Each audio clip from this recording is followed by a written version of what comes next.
We have a fantastic 4-game slate on Divisional weekend in the NFL. Welcome to the Rotowire Fantasy Football Podcast, all coming up next.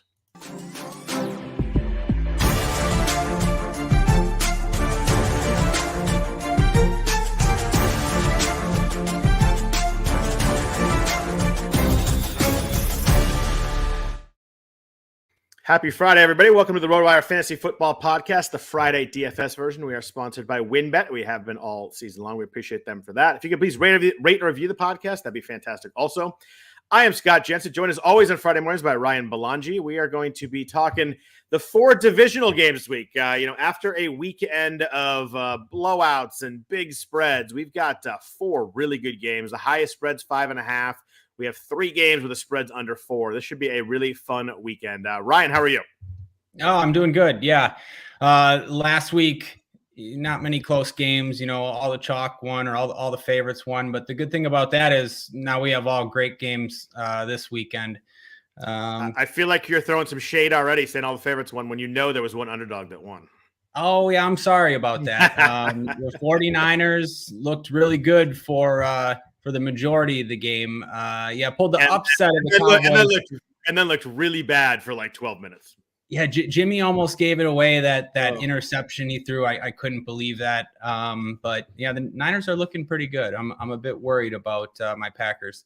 Yeah, I was gonna say you're a Packers fan. I'm a big Niners fan. I think we're both pretty hardcore about our fandom on those teams. So we're definitely battling this week. It should be fun. We've got that. We got the Rams and the Bucks. We've got Cincy and Tennessee. We got Buffalo and KC, kind of like the big marquee game in a weekend of marquee games. I mean, it's funny. You look at the receivers in these games, like it's just so fun. You have Chase and AJ Brown, then you have Debo and Devonte, then you got Kupp and Mike Evans, then you got Diggs and Tyreek Hill. Like it's just a murderer's row of great quarterbacks, great receivers. The running backs are a little bit weird this week. There's not we're going to talk about that a bunch, but there's not like, you can't just put Christian McCaffrey and you can't just put Alvin Kamara in. There's like a lot of kind of mid-range guys you got to play, but the receivers are so good that some of them are priced way down in the DFS slate. It's a really interesting slate for 4 games. I found it to be a lot more interesting than I'm usually seeing on a short slate. Yeah. I agree. Those receivers, there's so many good ones spoiled for options, and a lot of there's some soft pricing, especially at receiver. So you're going to have to fade, some great players and some great plays. Basically, take some stands and hope it goes your way. Yeah, I mean, on a 4-game slate, you're usually like, I can just play who I want. I don't have to worry about sitting guys. But like, I just listed 8 receivers, and you can only play 3 or 4 of them. So you're gonna leave a lot of good players, a lot of interesting games on the sideline. But that's what we're here to talk about. So let's talk about the games real quick first. We've got the first Saturday game, Cincy at Tennessee, which is like a 9,000% slam dunk to be the early Saturday game of these 4 games.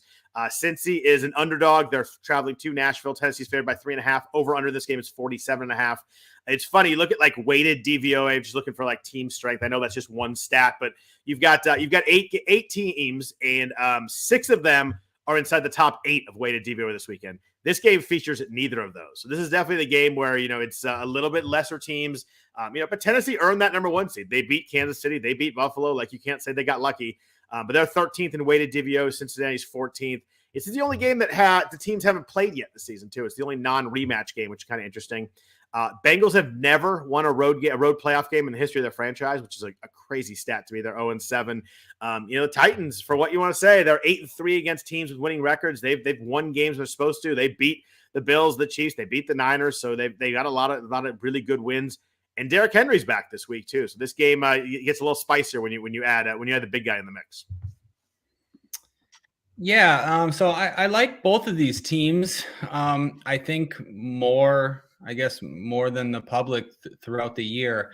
And I like this game specifically, I think more than the Niners-Packers game and more than the Rams-Buccaneers game, at least for DFS. Nice. Derrick Henry coming back, that's interesting. He's cheaper than we've seen him. Apparently he's healthy. I don't think he's going to be as popular as the cheaper running backs. So I think, it makes sense for tournaments. And I'm going to have a tough time not going back to Burrow and the Bengals passing game here. He's just looked amazing. I'm a big believer in Burrow and his receivers. I want to roster Chase again. I think AJ Brown is a great price for a run back. There's some cheaper Bengals. You can go back to T. Higgins. Some people might not want to after he let everybody down last week, but it's kind of the story of the year with Higgins. If you've been willing to go back to him, you've been rewarded.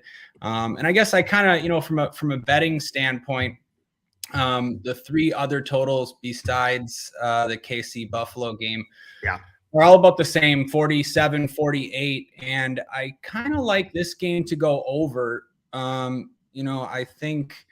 think it's a bit low because, it's Tennessee with Henry back. And, one scenario is a lot of running with Henry if it's successful and running the clock. But I don't know. I just see both these offenses scoring points. So this is kind of a game I want to target. I don't know. How do you feel about it?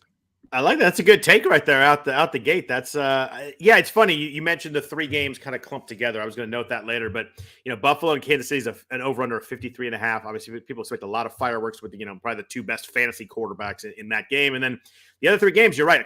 They're all not low, but they're all 47, 48. So that's good. I think that a key of this week is trying to figure out which of those three games you really want to target. And finding Cincinnati, Tennessee, if you like that one, that's a really good way to go because I think everybody will be enthralled by the sexy names in the NFC games. If you can get, and it's also the first game, like people don't want to blow other players the first game, which is kind of silly. I should say we're discussing this slate as one slate. Most of the big, there are slates for showdown. There's 2 game slates in each day, but most of the big slates like on DraftKings are the full slate, which I do like. I'm glad we get the 4-game slate rather than a couple of 2s. In the afternoon/evening on Saturday, we have the 49ers headed to Lambeau. Green Bay favored by 5.5. Over under here is 47. Both these teams are high up there in weighted DVOA. The Niners are 5th. The Packers are 8th. The Packers are getting healthy, though, I think is the key to this game. Zadarius Smith is going to be back. Jair Alexander's probably going to be back. Bakhtiari on the offensive line is probably going to play. He played the last game a little bit. So this Packers defense has been kind of much maligned, especially late, but they're getting some of their really important pieces back. I think injury plays a huge part of this game to see how the 49ers can hang in this game. Jimmy Garoppolo now has a strained shoulder. I think he's going to play. It's just a matter of how effectively he said it affected him in the second half. You mentioned that interception late in the fourth quarter. Like that was an egregious pass in a time when you're up 16. Like you just can't make that mistake and really put Dallas back in the game. Then they had an overthrow on Brandon Ayuk too that he completes it. They're up 16. It's like a 30-yard pass. The game's over too. So there's a couple of mistakes that they got by with last week against the Cowboys. Cannot get by with at Lambeau. Like if we get 2 or 3 bad Garoppolo mistakes like that, it'll be a wrap. And Rodgers will score touchdowns.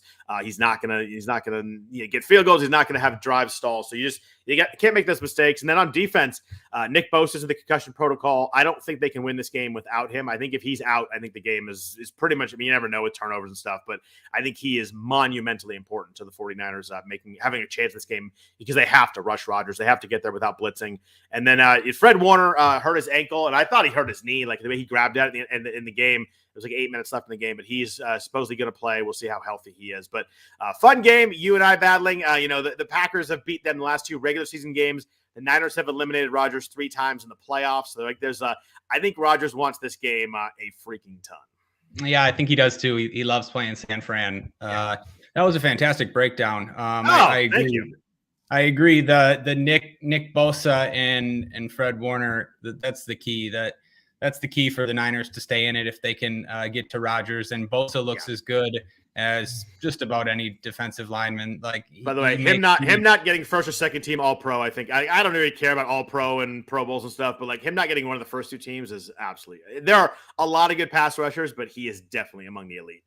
Yeah, it seems ludicrous to me. I mean, you just watch him and he passes the eye test more than almost any other rusher. Definitely makes me nervous for Rodgers. From a DFS perspective, the cold temperatures worry me slightly. I guess it could be as low as 0. Again, that's not the biggest thing. We've seen, teams like the Bills go out and put up tons of points in the cold. The Rodgers, the Packers, they're used to the cold. Part of the reason why I was leaning towards the Cincinnati-Tennessee game over this game I think both the Niners and Packers want to slow it down. If they get the lead, run a lot of play clock, run the ball, short passes from Rodgers and the Packers. They're really good at keeping time of possession. The Niners, I think they want to run Eli Mitchell. I think they want to get the ball to Debo as much as possible, sort of limit what Jimmy G has to do. And the pieces, that you would want to roster are expensive in that game. Devonte Adams, I still think he's a great play. I think he's seen at least 10 targets in 5 straight playoff games. And, Rodgers is going to focus on him here. And Debo's expensive too. So, I want to roster those guys. I just don't know about stacking that game up. I don't know if it doesn't seem to have the greatest chance to shoot out. But there's some pieces in there worthy of rostering. Eli Mitchell also. I don't know. What do you think? Yeah, I think, and it's weird. It's the one game where like game flow is going to absolutely dictate what happens here. Like if the Niners get up early, like then suddenly Rodgers and Devonte become really exciting because I don't think the 49ers can stop Devonte. Have not stopped Devonte in the past. He's got like 5 games in a row where he is like, I think I'll get to the stat later. We do wide receivers, but I think it's 130 plus yards in 4 of those 5 or something like that. It's they just can't cover him, and nobody can, but the 49ers especially can't. But the Niners are going to want to run the ball, and they're going to, they everybody saw that game 2 years ago in the NFC Championship game where they literally ran the ball over and over and over for 8 to 10 yards a pop, and I think they'd love to do that. I think that the teams are different. The players are different. There's no Raheem Mostert, but I think that, they're going to try and establish that. I think Shanahan always says if I run the ball 30 times, that means we had a good chance to win. And I think they're going to really try and force that. And going to be, maybe ideally they'd go 20 to 22 carries for Mitchell, 8 to 10 carries for Debo, and then kind of let it see where it lays after that. But the Packers are on the only NFL team that's undefeated at home and a plus 111 point differential in those 8 games. Like this team is a monster at Lambeau. I realize that. I'm hoping. In my dream, it'd be a game in the fourth quarter. That's what I'm hoping for. And you kind of give yourself a chance to win. But I understand that going against Rodgers in a game like this is going to be very tough. But let's get to Sunday. With Sunday morning, we have the Rams at Tampa, a game that has been played already this year. The Rams won 34-24 in week 3. Obviously, 2 really good teams. The Rams are 7th in weighted DVOA. The Buccaneers are 4th. In his career, Tom Brady is 12-1 at home in the divisional round. Like, I really like the Rams in this game, but then every time I look at it, I'm like, can I really bet against Brady in this kind of situation? I think the Rams are the better team. My biggest concern is the Tampa offensive line banged up right now. Their center, Ryan Jensen, I think is his first name, is banged up. He sounds like he's going to play, but Tristan Wirfs is one of their most important offensive linemen. It sounds like he's really not going to play. He's very doubtful. It looks like the path for him is pretty cloudy there. It sounds like they don't expect him to play, and that's a big thing. Tom Brady as a protected quarterback versus Tom Brady versus the rush has been very, very different over the last 4 or 5 years. And he is obviously really, really still amazing. Most yards, most touchdowns, most completions, most attempts this year. But he needs a clean pocket. There's no doubt. He's not getting out. He's not Kyler Murray getting around out there. The Rams are 12-3 in the Eastern time zone when Sean McVay is their coach. Like they travel pretty well, which is a tough stat. Like those West to East games are usually pretty hard, especially this is an early one also. I kind of like the Rams as the better team, but man, I don't know how you click the not bet on Tom Brady in the spot either. Yeah, I feel the same way. I think that the news about those Buccaneer offensive linemen is going to be really important. Wirf was an All-Pro this year, and I think Jensen made the Pro Bowl as well. That's really important when you're going up against Aaron Donald, especially, and also Von Miller. On that side, Von Miller looked like Von Miller last week for the first time, really too. Like he had a play, and it's not even a sack or anything. But he had a play like a screen pass or a bubble screen. I forget it was off to the side, and he made a tackle. I'm like, oh, that DB really made a great play. And I'm like, oh my god, that's Von Miller. Like it looked fast, looked quick, looked agile. I'm worried that maybe he's finally back. Yeah, he looked great. That's part of when comparing the games. That was part of the reason why I preferred the Tennessee-Cincy game to this one. I mean, you got to look for small things. I mean, you can make arguments for all these games, but if, like you said, if Brady's not protected, the Rams have a really good defensive line, and points could be tough to come by if they don't have those linemen. Also, the Rams O-line is banged up.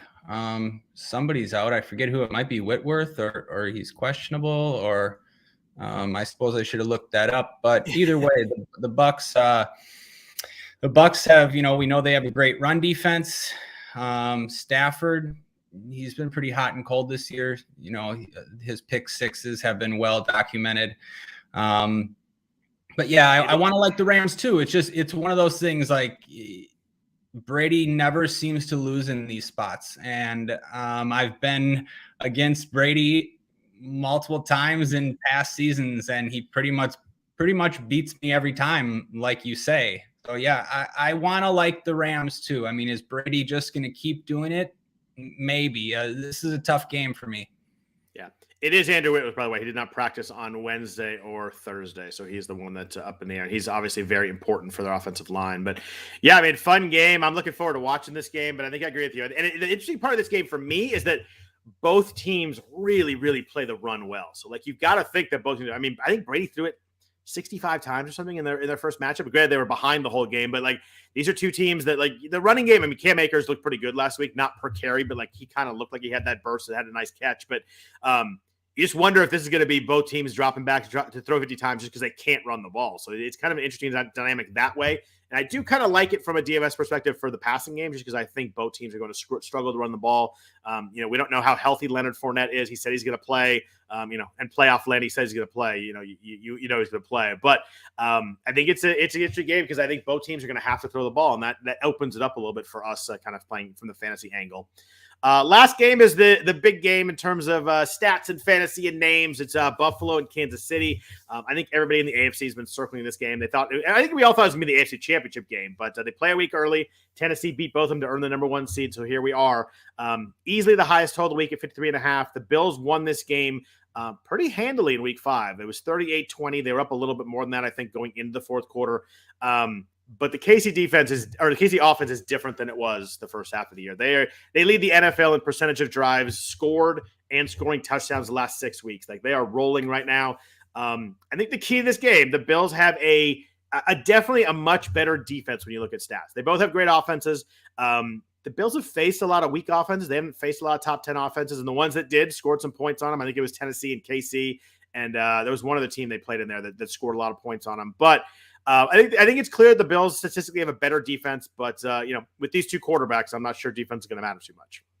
Yeah, this game is going to be very popular for DFS. Yeah, obviously, yeah, rightfully so. You know, it has the highest total by a considerable margin, and then there's some really soft salaries in this game. We'll get into the players later, but Tyreek Hill, Stephon Diggs, Travis Kelce, all priced down. I couldn't believe Hill's price when I was flipping through. I looked at the top. I'm like, I wonder what Tyreek Hill's price is. And I'm like, I kept scrolling, and I'm like, oh my goodness. Yeah, I mean, we weren't used to seeing him under 8K, and now under 7K, down to 6,600. Seems crazy too cheap for Tyreek, and even the quarterbacks are a little bit cheaper than we've seen them for the type of ceiling that they have. So yeah, it's going to be a popular game. What I personally think, I don't know. I've been really impressed with Josh Allen recently. It's hard for me to go against him. I could see him getting revenge for last year's AFC title game. I don't know, perfect game against New England last weekend. Was all touchdowns, no punts. Yeah. And unless you count the kneel down at the end, every single drive was a touchdown, which is just, it doesn't happen in the NFL. The only thing they did badly was miss 2 extra points and had one off the upright. Like, it's just that the kicker, like everybody's talking about Tyler Bass, because there was nothing else to pick apart in that game. Yeah, I know. I've heard some people say, maybe they sort of shot their shot a bit too early. But I don't really believe that. I think they're playing the best that they have all season, so it should be a great game. I love this team. They're actually my pick to win the Super Bowl, but this is the game. Like, this is you look at it, and at KC, Mahomes is dealing right now. This is a really tough game. Like, I actually think the winner of this game definitely wins next week, and I'd probably my pick to win the Super Bowl. So I think this game is marquee as it gets, and this is my favorite weekend in the NFL. Like, next week is great, but you only have 2 games, and it's like you're like, okay, well, there's only 2 games. It's not as fun. You do like so many games a weekend. Last week we always get some blowouts in that wild card game. This is my favorite week. Like, you very rarely get a bad at least game on paper. You get the best teams playing. So this is always my most fun week, especially definitely the playoffs. I mean, Super Bowl is good, but like, it's one game, and there's so much hype and there's 2 weeks of hype. But this week is great. So let's jump into some players, some positions. I think we're going to just go by position this week. There's only 4 games, kind of breaking down popular and all that kind of stuff is not quite as important as in a regular week. So let's talk quarterbacks. Where are you leaning? I mean, you talk about a stable of superstar quarterbacks you get to pick from this week. You only get to pick one in a lineup too. I mean, obviously you play multiple lineups, you're going to mix them around. But what are you doing at quarterback? Are you Allen Mahomes? Are you one of the NFC games? Where do you think you're going at quarterback if you got to pick, a couple guys to kind of focus your cores around? Yeah, I'd love to get up to Allen or Mahomes. For me, it's probably Allen. Just, based on what we just talked about, I like the Bills, and then Allen's rushing upside. It just makes him, I think, gives him that much higher of a floor and ceiling than Mahomes, at least on average. I don't know. So yeah, I want to get up to one of those guys. The thing is, if you play one of the cheaper guys, there's a lot of appealing spend up options at receiver and tight end. We have Kupp, Adams, Debo, Kelsey, Gronk, Tyreek, a lot of guys to spend for. If you want to play Derrick Henry, that's another guy. So that would be an argument for paying down. You mentioned that the Tampa Bay Rams game, that has a chance to see both teams passing a lot. If that game goes a certain way, it could absolutely shoot out. And they're decent prices on Brady and Stafford. Stafford lit up Tampa the first time they played, 4 touchdowns. And then the cheap guys, I think you could take a shot on Tannehill or even Garoppolo. I don't love it, but Tannehill has rushing upside. If the Niners get down to the Packers, Jimmy could get there for 5,200.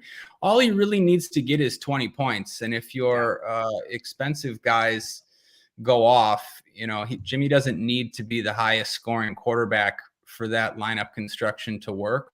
So I think there's a lot of options. As I mentioned, I like the Cincinnati-Tennessee game, so I like Joe Burrow too. I can't ignore how great he's been recently. The passing game looks great. He's throwing for tons of yards. So I like Burrow too. But I do want to get up to Allen. I don't know. When we get into the other positions, I guess we'll see if there's enough value to I don't know, make it appealing. But what about you? What do you think of these quarterbacks? First question I want to ask you: if you had to pick one in the high total AFC game, would you pick Allen or Mahomes? I mean, say they're only $300 apart, so you can make a decision. Is it Allen for you? Okay. Yeah. My thing with Mahomes is interesting. If you look at game week 5, and I know the Bills are obviously looking at that. Mahomes threw for 5.0 yards per attempt. He dropped back 63 times in that game. The Bills blitzed him 0 times the entire game. They played umbrella. They played defense. They kept everybody in front. And it worked. It frustrated them. And granted, the Chiefs have figured that out, how to play against that in the second half of the season. But it's interesting. I mean, the Chiefs kill the blitz. If you blitz Mahomes and don't get there, it's a touchdown. It's a big play. It's just the way it is. You have to think, at least to start the game, though, the Bills are going to play the same defense. It worked so well last time. They're going to have to do it. And I don't love their chance to make big plays if they do it. But, they have figured it out. Andy Reid is obviously really good on offense, can figure stuff out. I think that first quarter of, how they're playing defense and how the Chiefs attack it is going to decide what's going to go on. And I assume that they are obviously watching the same film that, I don't watch so much film, but in the same game we were watching, we know what they did. You got to think they have a way to combat it, but it's a really fascinating, just kind of a X's and O's standpoint. I go Allen too. Casey does blitz a lot. And it's key because Allen with pressure, without pressure is a different core. It's kind of like Brady in that he doesn't play as well with pressure. I mean, nobody does, but he's one that definitely takes a big step down with pressure. They blitzed a lot last year in the playoffs and got there and really affected Allen. They blitzed a lot earlier this season and didn't get there, and they got burned for it. It's a matter if that Bills offensive line can do it. But, I mean, Allen's really rushing a lot more lately, which I like. He had 66 rushing yards last week. You mentioned the perfect game passing, but he's been running the ball really well too. So it's Allen for me also. In the other games, for me, I mean, you can argue for any of these quarterbacks, but that doesn't really help too much anybody. For me, it's Rodgers if I'm playing in the middle, 7,100. I don't think the Niners can stop him. I think he's going to pick them apart. It's a matter if the Niners can keep scoring. If they get up, maybe they start handing the ball off. But the Niners have been just killing the run game lately. Like they've shut teams down in the run. I know that Green Bay, like you said, will want to run clock. They'll want to establish that run, but the Niners have been really strong against the run. They're middle of the pack in yards per attempt against quarterbacks, but they're 29th in completion rate. Like the secondary is the weakness of this defense. If Bosa plays, maybe that changes a little bit because they don't have to hold Green Bay receivers off as long. But the secondary is the weakness. I think Rodgers will know that. I think Matt LaFleur will know that. I just think it's going to be the way that they're going to attack the Niners. So I'd go there, and then I like Stafford at 6,200. I think if I'm going to go cheap, it'll be Stafford just because I think they're going to not be able to run the ball against Tampa Bay. He didn't throw it a lot last week, but was really good when he did. They only threw it 17 times. That game was kind of over at halftime. He had 343 yards and 4 touchdowns against Tampa in week 3. Tampa blitzes a lot. Stafford's really good against the blitz, makes people pay. He lost Robert Woods from that first game, but gained Odell Beckham. And they're not. I would take Woods obviously in a vacuum over Beckham, but I just have to think the Rams are going to have to throw it. You give me a ton of attempts in a game like this, and of the cheap guys, Stafford would be my play if I was trying to price down. Yeah, it makes a lot of sense. And I think Rodgers, it's a good call on Rodgers. If that gamble worked out, it would really pay off because as it stands, I think he's going to be the least popular of all those quarterbacks. I think Rodgers and Garoppolo will be the two least popular quarterbacks. And we know Rodgers can go off in any matchup. So, if all he needs is 303 touchdowns, he can be the highest scoring quarterback, and it's going to go a long way if he's not popular. I think it's a good point because you look at the guys in the 7,000s. I think everybody wants to play the late game, the marquee game, the Mahomes, Allen, and when they're so closely priced, you're gonna be like, I'm just gonna get to Mahomes or get to Allen. And if you're like, well, if I want to spend down, then you're gonna go, I'll just get to Brady, I'll get to Stafford, I'll get to Burrow. I think he's kind of lost in that middle of a little more expensive than the other guys. I think you're right. I think that nobody's gonna be super low roster this week just because there's only 8 quarterbacks. But I think that Rodgers slides through. I really like him as a DFS play this week. I think that that's probably my favorite one, then Stafford's second favorite, with the thought that if I can get to Allen, I'll certainly have some lineups there too. But those are the 3 that I'm playing. And, it's not that I don't like Mahomes or don't like Brady or don't like Burrow, but you got to pick and choose on a weekend like this. And I think those are the ones that I'm going with. Yeah. I think you've just convinced me to add Rodgers in there. I'm for sure going to go Allen and Burrow. I think I'll throw Rodgers in there as well. Nice. I may just be a paranoid 49ers fan, but if I close my eyes, I can certainly see him just absolutely picking us apart. And it's just, it's scary because the secondary is the weakness, has been the weakness all year long. They've found a way to work around it, but in games where they needed to get stops and on the pass game, they have a lot of games where they just couldn't get it. So, yeah, I know I'm a Packers fan too, but I'm a little biased, but it's Aaron Rodgers. I just can't believe how good he is, and he just. I don't think you're biased to say that Aaron Rodgers is amazingly good. He really is. I'll admit that too. Yep. So let's jump into the other position. Let's get to running back because running back's really interesting this week. But first, a note from our sponsors at WynnBET. There's one thing we appreciate here at Rotowire. It's making good decisions, and even more so, making the right decision. Listen up. I have an incredible offer for you with Rotowire's newest partner, WynnBET, the premier digital casino and sportsbook app. WynnBET is now the exclusive sponsor for Rotowire's fantasy podcast. WynnBET brings you all the latest action with a user-friendly interface, moneyline bets, boosted parlays, over-unders, round robins, live betting, and so much more all at your fingertips. Want a break from sports betting? Head into WynnBET's digital casino and take a spin on roulette, double down on blackjack, slam the slots, or try your hand at Baccarat. WynnBET is now currently available in 7 states: Arizona, Colorado, Indiana, Michigan, New Jersey, Tennessee, Virginia, all while rapidly expanding. At WynnBET, the possibilities are limitless. WynnBET is currently offering all Rotowire listeners a risk-free bet up to $500 on your first wager. Download WynnBET now. That's WYNNBET. WynnBET, the exclusive sponsor for Rotowire's fantasy podcasts.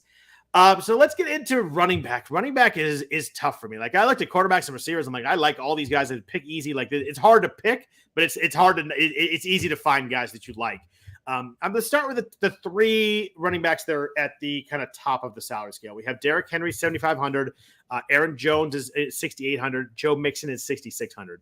The interesting thing with the running backs this week is a lot of these defenses deep in the playoffs stop the run really well. So it's hard to find guys like, there's no matchups here against Houston and Jacksonville and even the Chargers. Like, in those weeks, they were like, oh, this guy's going to run for 5.5 yards a carry. There's a couple in here, like the Packers run defense has struggled during the year, but maybe getting a little better right now. But between Henry and Jones and Mixon at the top here, are you excited about any of them? How do you feel about these three, the most expensive ones? Yeah, I'm not overly excited about any of them. I'm a big Derrick Henry fan, and I normally like rostering him. I don't really. It's hard to have a take about Henry. Like, is he? How much are they going to use him? Is he fully healthy? I think the range of outcomes for Henry is very wide. If he has some success, they could lean on him all game. We know he has games with 30 carries, 150 yards, 3 touchdowns. I mean, that's in the cards. I don't know how likely it is. It's tough to get up there. There isn't much value at the other positions, and there sort of is some value at running back. So I guess I understand. Impossible question, but like, do you think he's like 30 touch Derrick Henry? Do you think they ease back on him with, they have Hilliard and Foreman who have, done some stuff during the year? Like, how heavy do you think they lean on him? Yeah, what a tough question. It's an impossible question, but I think you have to at least come up with an opinion in your own head about you decide what to do. Yeah. I guess I'm thinking it's going to be 20 touch Derrick Henry. And, maybe if he has 20 carries for 80 or 90 yards and, 0 catches, 1 catch, you can get away with fading that. I don't know. It's a gamble that could pay off. Obviously, we know what kind of ceiling he would have if he's healthy. But you're right. It's tough to see. I don't know. It's tough to see him sliding back in there and just getting 30 carries. I mean, what do you think? Do you have I think the key is if you play him, you are absolutely giving up something else to get him in. Like you're giving up a stud receiver, a stud quarterback. You have to do something in your lineup to get him in. The Bengals defensive line has some injury concerns. They're a little bit banged up on the front. Like I want to see some of those guys play. The Bengals struggled versus running backs late in the season. So like matchup wise, this works better than a lot of them, but 7,500 is tough for me to get there. I don't think I'm going to get there in most of my lineups. Just because I think I'd agree with you. I think we're looking at 18 to 20 touch Derrick Henry. And, I know he looks good in practice clips and all, but and he's a robot and he'll probably be fine. But it's a tough injury to come back from. Like everybody thought he was out for the season and he's coming back, but maybe he's rested, maybe he's healthy. It's just tough for me to spend the money to get up there. What about Aaron Jones? You're the Packers fan here. It seems like he's been getting a little more involved in the offense the last couple of weeks. Like it was him, then he was hurt, and then it was kind of a split with Dillon for a while, and now it seems like Jones is maybe a little more involved. He was really good against the 49ers in week 3. He was 21 for 96 and a touchdown. It was kind of before A.J. Dillon really got involved in the offense, before the Niners really started being better against the run. He only averaged 12 touches per week the last 6 games of the season. That went up a little bit the last couple of weeks, but the 49ers are second in the league in yards per carry at 3.6 yards per carry. They allow a lot of catches. So you wonder, my thought with Jones is if he works, it's because he makes some plays in the passing game. Yeah, I think that's how Jones works too. I find myself preferring Jones to Mixon. One, because Mixon might be twice as popular, and if not that much, he'll be more popular. But I rather target the passing game on the Cincinnati side. I think Tennessee's run defense, is decent, and Mixon is averaging like 3 yards a carry in his last 6 games or something. As far as Jones, yeah, it's the split with Dillon. It wasn't great towards the end of the year. I think in the playoffs, you're likely to see a little bit more Jones. The game means something. He's the number 1 running back. At least I think so. And I think he'll be involved in the passing game too, especially if the Packers are going to be, favoring shorter passes. Can see Jones catching 5, 6, 7 passes here, and he has a lot of touchdown upside playing for the Packers. So I think I lean Jones. Actually, I know I lean Jones between the two. What about you, just between those two, Jones and Mixon? I lean Jones also. I'm maybe a little more worried about the split with Dillon than you are, but I would lean towards you because you're the Packers fan there. I think that maybe it gets cold and they want to use Dillon and kind of just. I just don't think the running up the middle will work very well. If it does, if the running up the middle works for the Packers, that game's over. Like if they run the ball well, they're going to win the game. There's no doubt about that. I'm just worried about Mixon the way I agree with you on that. I like the Cincinnati passing game a lot more too. I mean, the Tennessee's allowed under 10 fantasy points per game to running backs. They allowed 3.8 yards per carry. And you mentioned Joe Mixon. 3.3 yards per carry last 6 weeks. Hasn't topped 65 yards or 4.0 yards per carry in any of those games. Not like he had a couple really bad games, a couple good games. Like he scored and kind of he got involved in the passing game a little bit to kind of make that look okay. But like I worry about the effectiveness right now. I would lean Jones also. I think Jones can make some play in the passing game. I think he has a chance. I think Jones has a much higher ceiling, put it that way. I think that Jones could make a couple plays in the passing game and look a lot better than Mixon. So I would lean that way among those guys too. I'm not sure I'm going to get to any of them because I think that the mid-range is really interesting. I think the mid-range is where these contests can be decided, at least at running back. We've got Devin Singletary's at 5,900. Eli Mitchell's at 5,800. Fournette, if he plays, sounds like he's going to 5,700. Cam Akers, who looked had some burst last week, at 5,500. We got Michelle at 53, Dylan at 51. You have all the Kansas City running backs, and I think that a lot of that depends on injury news. If Williams and CEH don't play, like McKinnon at 4,800 is going to be in everybody's lineup, based on how good he looked last week. But if they all play, it becomes really muddled. What are you doing with this mass of guys that all you can make an argument for, but all have some warts too? Yeah. So I just wanted to clarify, even though I prefer Jones to Mixon, doesn't necessarily mean I'm going to be getting to either of them. I just think Mixon is a better DFS play this week if you want to take a chance there. Like you said, you can make some arguments for all these guys and you can make some arguments against them. Leonard Fournette, playoff Lenny, it seems like he's going to be the most popular. I mean, it's a cheap salary. We talked about this last week and he didn't end up playing, but it's just a cheap salary if he's, close to healthy. You're going to get the usage he had been. The one thing I'll say is, a lot of Fournette's appeal is because he was so involved in the passing game. I mean, seeing a ton of targets, catching, 7 balls almost every game. But with Gio Bernard back now, and Bernard looked pretty good, and they were using him on third down earlier in the year. I think that's how, that can take away from Fournette's pass catching upside. Still a good salary though, 5,700 for Fournette. I do like Singletary. Singletary's been great, and it's a good salary. He's still cheap for that type of usage, catching a few passes, around 20 touches and a lot of touchdown upside. He's been scoring touchdown in 5 straight weeks, 2 touchdowns in each of the last 3, I believe. Pretty good for the potent Bills offense, to get the sort of their bell cow running back for under 6K. So I do like Singletary, and I like Eli Mitchell too. We talked about at the start, the 49ers blueprint for winning this game is on the ground. And Mitchell, I think, has at least 22 touches in 5 or 6 straight, I believe. And a game that sticks out in my mind was in December at Lambeau.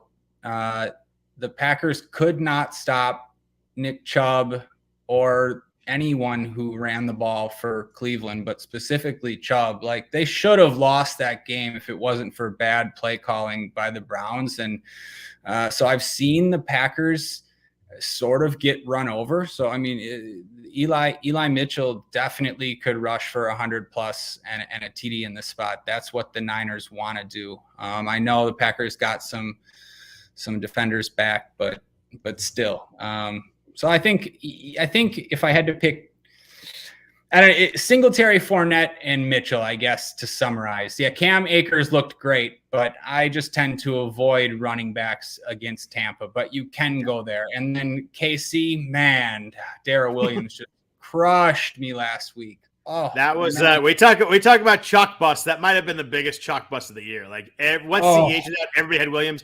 He had minus points last week, and he fumbled twice on the same play. Like, and then he got benched. And I kept looking up. I'm like, oh, is Darrell Williams hurt? Is he coming back in? And he just got benched for the fumble. And it's just, I know he's a little bit banged up with that. I think it was a toe anyway, so maybe they just decided not to do it once they got up. But yeah, that was it was funny because my main DraftKings team last week, I didn't play Williams, and that team was really good because I played Mahomes. So it was one of those things like I played Mahomes, Kelsey, and Hill, and I didn't get to Williams because it didn't work out. It didn't work out lineup wise. I played him in my other 3 lineups and it didn't work, but my first lineup was really good without him. But that was a big bust for sure. Yeah, it was. And then I agree with you though. If even one of them's out, if both of them are out, yeah, McKinnon just a lock. But I see Edwards-Helaire has practiced fully. At least he did on Thursday. That seems promising. But if Williams is out, I still think you can take a chance on McKinnon. I mean, that's just should be a good game environment, and he still should catch passes. I don't know. What do you think this range? Who do you like? Who's your lean?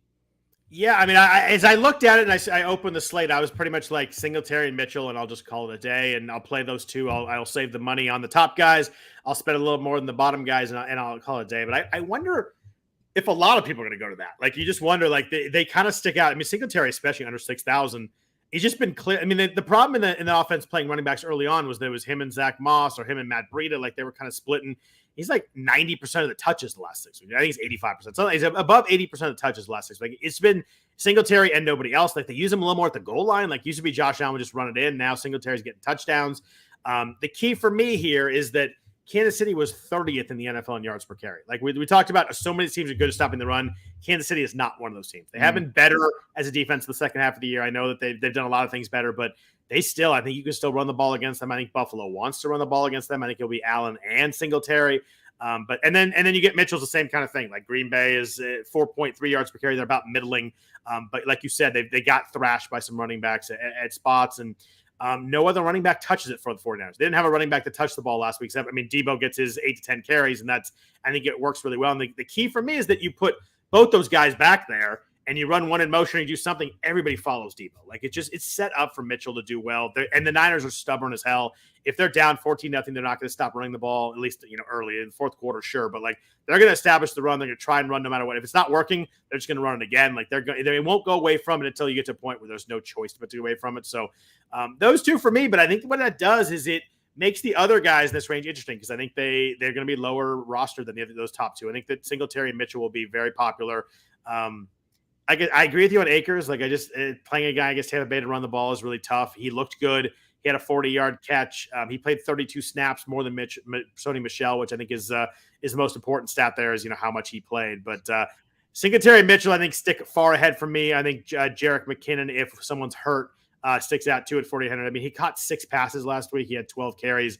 You just kind of wonder if maybe somewhere in Andy Reid's head, like, they were kind of saving him to just deploy him in the playoffs. Like, he's someone that you can't use a ton during the season because he's going to get hurt.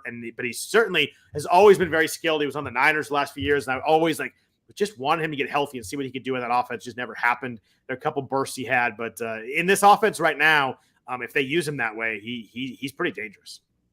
Yeah, agreed. And I think just going with Singletary and Mitchell, it's going to be popular, but you can get different in other places. I mean, both those guys are. Yeah, I agree with everything you said. It's a good salary, good salaries on both, and they seem like the best plays to me too. And you will get people that go up to Mixon and Henry and Jones, so maybe that separates out a little bit. But those guys, price wise, those guys definitely stuck out to me. But let's get to wide receivers. We mentioned earlier, we've kind of talked about them already, but wide receivers are the stars of this slate. I mean, we talked about all the quarterbacks, but there are just unbelievable amount of stud wide receivers. And we talked about like the number ones for each team are all good. Like that's 8 guys right there. Then you've got mid-range guys. You've got T. Higgins, Brandon Ayuk, Odell Beckham, Tyler Boyd scored 4 weeks in a row. So you've got some guys down the list. But let's talk about the guys at the top. We've got 4 guys over 7,000, 2 over 8. Cooper Kupp's 8.6, Devontae's 8.5, Debo's 7.6, Jamar Chase is 7.1. My favorite here, I like Devontae more than Kupp. I just think Devontae thrashes the Niners. 130-plus yard games in 4 of 5. Not just 130-plus. And then in the 5th game, he scored also. He averaged nearly 100 yards a game in the last 7 games. I don't think the Niners could slow him down. That is nothing against Cooper Kupp, who I like in a matchup where the Rams are going to have to throw the ball a ton. His targets are down a little bit the last 3 weeks. 7 a game instead of 13. But I think it's a game where the Rams are going to throw a lot. So nothing against Kupp. I just prefer Adams. And I really like Jamar Chase this week, 7,100. I wonder if people are going to be able to get to him if they want to play one of the top guys. Maybe they have to go down in the 6s, but really good. I mean, he looked great last week. He had 12 targets. He was 9 for 116 in their game against the Raiders. Tennessee is the worst in the NFL in fantasy points to wide receivers. They get up a lot in the passing game. I think Chase is really, really a good play, 700. I think maybe he gets lost a little bit in that price range. But for me, it's Adams and Chase. Where are you in this group? I agree with everything you said. Yep. That's make good. it easy. Make it quick. Obviously, nothing against Kupp. He's amazing. Slightly prefer Adams. I know he's going to see double-digit targets. Like you said, he's shredded the 49ers. And I love Chase. I talked about how I was on Burrow in the passing game. I really couldn't be more impressed with Chase recently. And I do think, he goes a little bit lost, being that people will want to get up to Kupp and Adams, or if they go down, it will be for, Tyreek or Diggs or even AJ Brown. But I love Chase's upside. I think he can have a huge game here. And then, we didn't even talk about Debo. Now my favorite play in the NFL right now. So I love Debo to death. The dude's a beast. I love Debo too. As far as his DFS viability, I think he's more touchdown dependent than the others. He's not going to catch 10 balls like these other expensive guys. However, he's still probably their biggest touchdown threat. I mean, he's going to get 10 carries too, which is going to get 10 carries, which is really nice, and it gives him a lot of upside. So I think he's riskier, but obviously you can always play Debo. But I'm with you. Adams and Chase for me. There's a great clip from the game last weekend when he scored his rushing touchdown where he went around the end and cut it back in the middle. He's coming off the field and he tells Kyle Shanahan, I told you.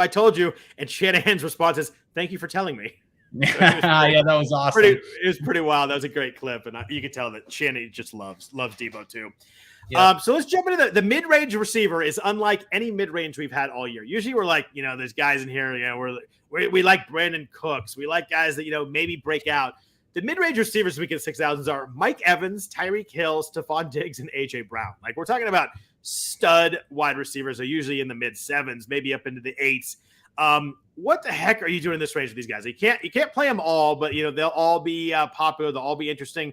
Do you have a preference between these guys? Because it's hard not to like all of them.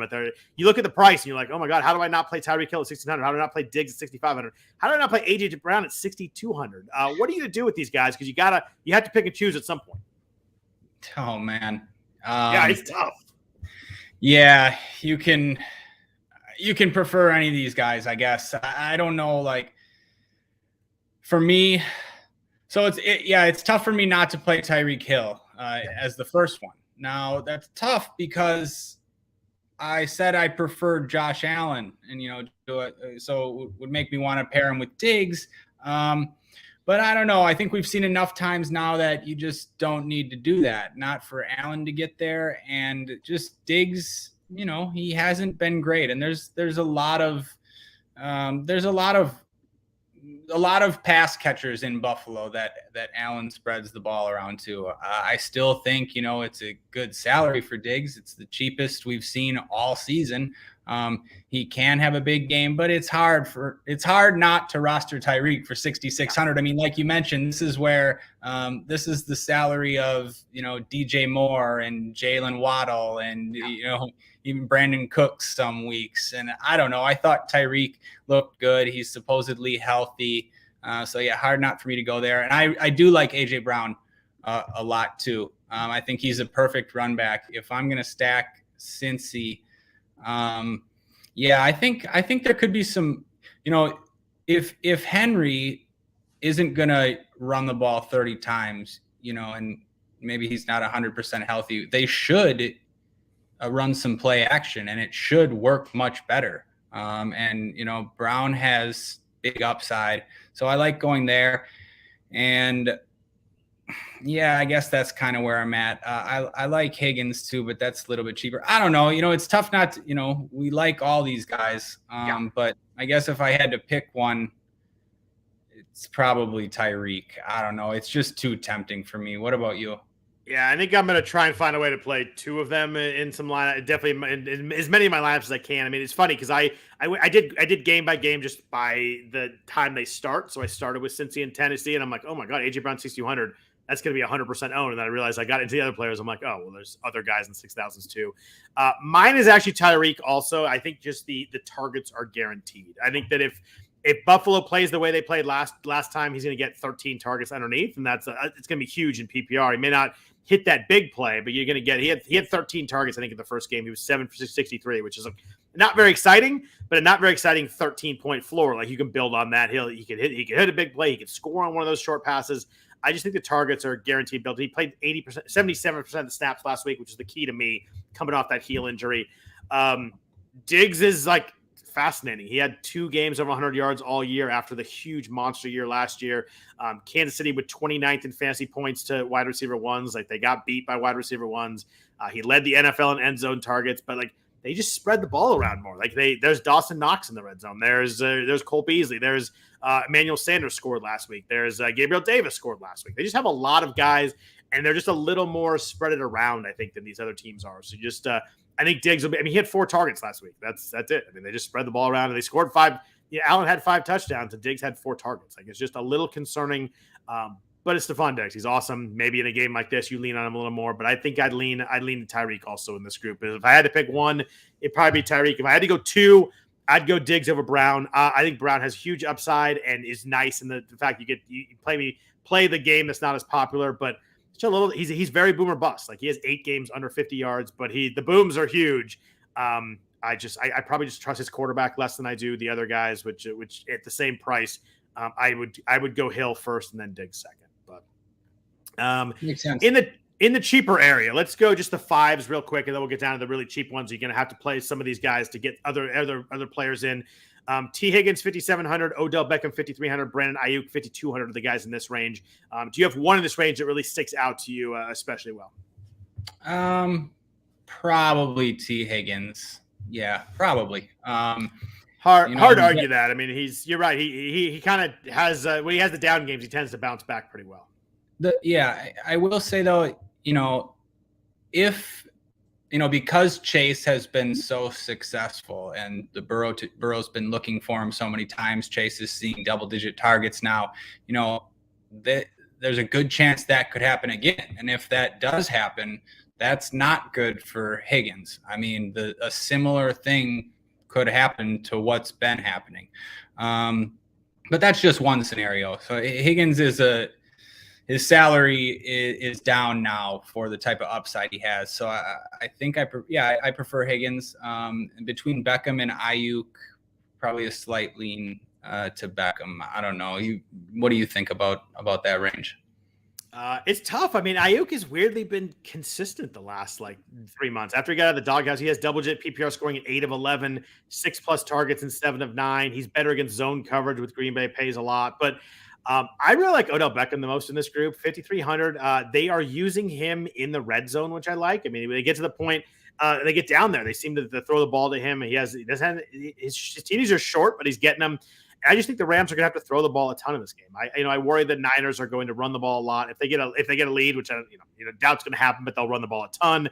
If they're down, I think they still run it a lot. And you have to hope that you get that big play to Ayuk, which is always there. And he hit one last week, I think, for 35 yards, and he had 66 yards receiving. But I would just rather count on Stafford and the Rams passing him, having to throw the ball a lot against Tampa. And I think that Beckham will be very involved. He was 454 in a touchdown last week. Didn't look like a lot, but Stafford threw the ball 17 times. Nobody was really dominating. I think the price is right for Beckham. I think he gets lost a little bit here. I think a lot of people are going to go cheaper and then more expensive. I think the 5,000s will be kind of skipped over. I really like Beckham this week. 5,300. I'm going to have him in a bunch of spots, especially paired up with Stafford. Cheap wide receivers. Let's go under 5,000. There's a lot of guys in this range that are playable. And as we get a slate like this, good quarterbacks, their secondary and tertiary options that become very interesting. What are you doing in the 4,000s or even 3,000s range this week? Who are you going to in order to get some guys in your lineup that are more expensive? Okay, so I think you could roster any of those Bills, Gabe Davis, Sanders, or Beasley. That situation is It's still sort of like roulette, though, to It me. is. And I can't really see one of them getting too many targets. They're definitely touchdown dependent. So, you can go there for tournaments, of course. But I think I prefer Alan Lazard for one. Assuming Valdez-Scantling misses, I just think Lazard will see more volume than the Bills guys. I mean, he's caught at least 5 passes in back-to-back games, 6 targets, 7 targets. With Valdez-Scantling out, his targets seem somewhat safe for that salary. And I also like Byron Pringle. Same thing, at least 7 targets in 3 out of the last 4, at least 5 catches in 3 out of the last 4. And, he's 2 touchdowns last week. He had 2 touchdowns a couple weeks before that. A $4,200 receiver that's playing with Patrick Mahomes in the game with the highest total. Yeah, I guess I feel best about that. What about you? Yeah, you kind of took my 2 favorite. I really like Alan Lazard this week, 4,400. 8 TDs the last 10 games, 4 in the last 3 games. You look at it, he leads the team in red zone targets in that stretch. He has 9 end zone targets since then.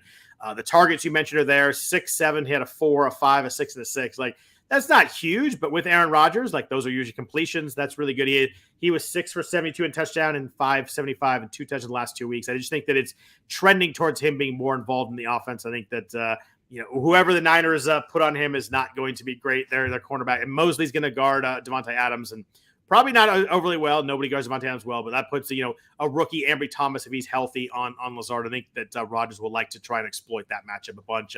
Maybe if they line him up in the slot, they get K'Wan Williams on. It's a little better for the Niners, but K'Wan Williams got beat for the touchdown by Amari Cooper last week. I think Lazard's set up pretty nicely to be involved this week as Rodgers kind of tries to pick apart the Niners secondary. I think Pringle makes sense too, and when he gets those targets, he usually scores. They tend to use him nicely in the red zone. He had 2 touchdowns last week. So that if I had to pick a secondary guy, KC, Pringle. If I had to pick a secondary guy in Buffalo, your point on them being kind of roulette is dead on. Like, you just don't know. I'd probably go Gabriel Davis because I think he has a little more upside than the other guys. I think he's more likely to hit a big play. They like him in the red zone too. The last guy I'll mention down here is really cheap. He's 3,700. Is Tyler Johnson for the Buccaneers. I think the Buccaneers are going to have to pass the ball out in this game.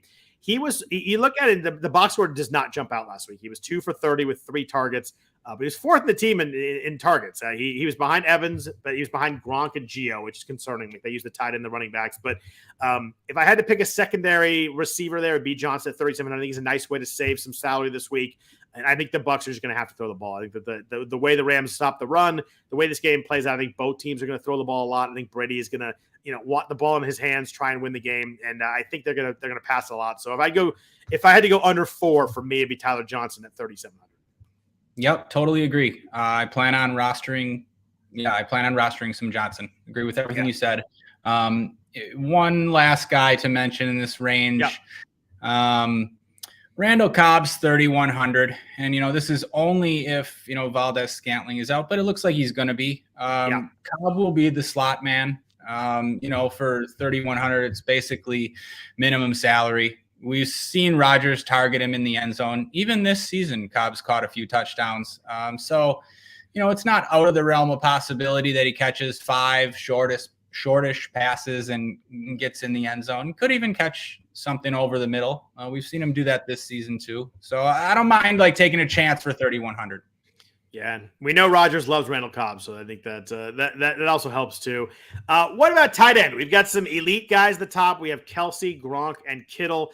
Kelsey 6,500, which still seems low for Travis Kelsey. We talked about him last week, and I played him in my best lineups, and it worked really well. We talked about how he was, the price, it really worked well for him last week, and he delivered. Gronk was kind of quiet last week, but did score. Kittle was quiet again. He's been quiet for 4 weeks, but always obviously a huge weapon. I think Dallas keyed on him. There were a couple of plays where they were clearly drawn for Kittle, and everybody jumped to Kittle on a rollout, and everybody jumped him and someone was open behind him. I think Dallas was pretty keen on stopping George Kittle, especially in play action. Dawson Knox scored twice last week. What are you doing at tight end this week? You're only going to play 1. I don't think this is a 2 tight end week like a lot of lineups were last week with less options in some of the shorter slates. But where are you siding here? Are you just going to pay the price for Kelsey? Or you're going to try and get creative lower? Man, great job playing Kelsey. That was nice. I didn't have I wasn't brave enough, and I ended up having Gronk in my most important lineups. Kelsey made all the sense. We even spoke about it. And he's even cheaper now. This is the cheapest salary we've seen on Kelsey all season. So he had a big game, throws a touchdown pass, and goes down in salary. Yeah. So I do want to get to Kelsey. I will get to Kelsey on some lineups. I think Gronk I'd be okay with going back to Gronk too. I can see him getting a lot of targets here. I mean, it depends, I guess, what the Rams are going to do with Jalen Ramsey. Sometimes they put him on Gronk, sometimes not. I don't know. I don't know how we're going to know that. We won't be able to know that. But, if Ramsey ended up covering more of Evans, I think it's a pretty good spot for Gronk. They're already short pass catchers in Tennessee. So the top two guys are who I'm most interested in. I can't really go back to Kittle. He's burned me a lot lately. Look, I get it. I love George Kittle. I think he's a great player. But I think he's been staying into block a little more. I think, they're going to run the ball with Mitchell. They're definitely going to get Debo his touches. Jimmy G is going to throw to Ayuk as well. Of course Kittle can still do it, but I'm worried about those low target numbers that we've seen. I like rostering Knox if I'm playing Allen. I don't think he'll be that popular, and he just scored 2 touchdowns. He has tons of touchdown upside playing in that offense. I think there's some cheaper guys you can go with too. I think you can go with Higbee. Good salary on Higbee. We've seen plenty of games where he's Stafford's favorite target for at least part of those games. 8 targets, 9 targets in 2 out of the last 3 weeks. So I think that's a good option. And then I think you can play Uzoma if you really want to save money. Again, he saw at least 6 targets last week, caught all 6 of them, scored a touchdown. So I don't know. That's kind of how I feel. What about you? I love Higbee this week at 4,000. You look at his targets the last 3 regular season games, 6, 9, and 8. He's really involved. And if you watch the game last week, he had 4 targets and they only threw 17 passes. A really nice target percentage, and that's 4 weeks in a row with a nice target percentage. He was 3 for 46. They are really using him in the pass game. And I've mentioned it a bunch of times, I think the Rams throw the ball a ton this game. So if I go cheap, it's going to be Higbee. I am super tempted this week by Kittle because I think the points you made, I think everybody's going to agree there. I think that's a really good football player for 5,300. And it's been rough. I think everybody will look at it and be like, I'll just play the price for Kelsey. I'll just pay up to get Gronk, or I'll pay down to get Higbee or Zoma. I think he gets lost in the middle. And I think everybody's going to want to play all these receivers, these quarterbacks. I think Kittle goes really, really under roster this week. And I am super tempted just from kind of a game theory DFS perspective to give him a shot because the upside there is real. We saw it in the middle of the year. He had 3 big games. At 5,300, I think that he's very well priced. And I think that he's going to be very under-owned. So I think that I'm going to try and get Kittle into lineups just to be different on a stud player and hope that maybe the game plan works out. I understand it's a bit of a shot in the dark. He's been close. He's been really quiet for 4 weeks, and they're clearly. I agree that they want to run the ball, but man, if they can get Kittle going, I think it changes the offense a bunch. And he's cheap, and I think he's going to be overlooked. Yeah, no, absolutely. And it makes a ton of sense from a game theory perspective. It would pay off in a big way. Just one last thing I'll say. I mean, if CJ Uzoma is viable for 3,400, then I think Josiah DeGuara is too. And if for nothing else, then game theory, because, Uzoma, he might be 20% owned, 15% rostered in most tournaments, and DeGuara will be, 2 or 3%, but they're similar. He has touchdown upside. DeGuara is seeing 3, 4, 5 targets every week. And never mind a tight end playing with Rodgers. So if you're going to spend down, you could get leverage in that spot. Yeah. I agree with you. I think that when people see Uzoma and Higbee, I don't think anybody gets down to Degara, but I think that, you get a tight end with Aaron Rodgers. That's always a really good thing too. Finally, before we wrap up here, we got to play defense again this week. Who are you playing at defense? It's tough this week because there are a lot of good quarterbacks the defenses are going against. I'm not really partial to any of them. People, I guess the Titans are projecting as the most popular, but I don't know, only because they're at home against Burrow, who's been sacked a lot, and Cincinnati, good of a line, but they were good against the Raiders last week. I think Burrow only got hit twice or knocked on twice or something. So yeah, I don't know. I guess you're forcing me to pick. The Buccaneers or Rams, with the offensive lines banged up in that game. We've seen Stafford throw plenty of picks, and Brady will take sacks. I mean, he got sacked by the Eagles a bunch of times last week, 4 or 5 at least. And if they're down those offensive linemen, and the Rams have just a good defense, a lot of good players. So I don't know, one of those defenses. What about you? Yeah, I think Tennessee jumps out. They're 2,900. Burrow gets sacked a ton. Although you mentioned he didn't last week, and that's true. But they have double-digit sacks the last 6 weeks, so they get after the quarterback pretty well themselves. So I think that's going to be the popular one, especially under 3,000 as a home favorite off a bye. I think Green Bay is interesting. I think that I don't love Green Bay's defense, but 3,200. I think we've seen that in the cold. Jimmy's got a thumb. He's got a shoulder. I think he will make a couple plays that I will cringe at. I like Jimmy Garoppolo, the person, the leader. Everybody in the clubhouse loves him. I like the guy, but he's going to make a couple overthrows. He's going to make a couple mistakes. He's going to make a couple bad decisions. It's just a matter of those decisions are bad incompletions that make you punt, or they're picks or pick sixes that change the game and really are huge for a defense. So I think I'd go Green Bay over Tampa and the Rams, but I get that argument too with the beat up offensive lines. The Niners sacked Stafford 5 times in Week 18. He makes some bad mistakes too. I think he had 3 or 4 pick sixes on the year. Like, he had a lot of those. But I'd go Green Bay. I'd go Tennessee. I think those are the top 2 for me. But I mean, picking defense this week is tough. I mean, you're facing elite Hall of Fame quarterbacks on both sides in a lot of situations here. So there's not a lot of spots to pick from. But if I got to pick, and I do have to pick one, I'm going Green Bay and Tennessee. Yeah, I think the Packers call makes sense. It's just being a Packers fan, it's hard for me to roster the Packers. I don't know, just for whatever reason. But Zadarius Smith and Jair Alexander back. Huge. Yeah. And in cold Lambeau Field with Jimmy making mistakes. Yeah, it makes all the sense in the world. And I think Zadarius is really the key. If you pressure Garoppolo, like, bad things happen. If he can take his drop, look back, boom, hit a pass, he's very effective. But man, you take that first read away and you get a little pressure. He either takes a sack or rolls out and panics and it makes a bad play. I very much hope that doesn't happen, but I know I've watched a lot of their games, obviously the last few years, and Jimmy makes some great plays, but he will make a couple mistakes each week. It's just a matter of the other defense, what they turned into. Yep, agreed. Beautiful. I think we kind of hit everybody. With only 4 games, I think it was important to kind of discuss as many players as we could and kind of talk about all the games, but I think we got there. Anything else you want to add before we jump out of here? No, you're right. I think we I think we hit everything. You're in London now. So what do you do for the Packers Niners game? So I'm going to do the math real quick. I know is that 3:30 in the morning for you? No, like 1:30. 1:30 or something like that? 1:30. Yeah, it's going to be tough.